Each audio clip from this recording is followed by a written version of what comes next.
بسم الله الرحمن الرحيم. Bolehkah seorang meyakini tentang berlakunya hukum karma? Ya, itu orang Buddha Hindu itu yang meyakini itu ya. Muslim tidak meyakini itu. Tidak ada itu dalam Islam keyakinan itu. Itu keyakinan dalam agama mereka. Ya. Kalau Islam punya keyakinan al-jaza'u min jinsi al-amal. Al-jaza' balasan itu sesuai atau mirip atau sejenis dengan amalnya. Ya.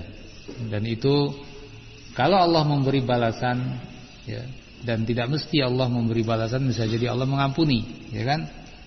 Al-jaza' min jinsil amal, misalnya seorang yang bunuh diri, bagaimana hukumannya nanti? Nanti dia akan dihukum dengan alat yang dia pakai untuk bunuh diri. Ya, seorang membunuh, dia dikisos dengan sesuai dengan cara membunuhnya misalnya. Nah, ini dari bab al-jaza' min jinsil amal. Tapi tidak setiap amal akan diberi balasan, karena mungkin diampuni oleh Allah Azza wa Jalla. Ya, mungkin dimaafkan.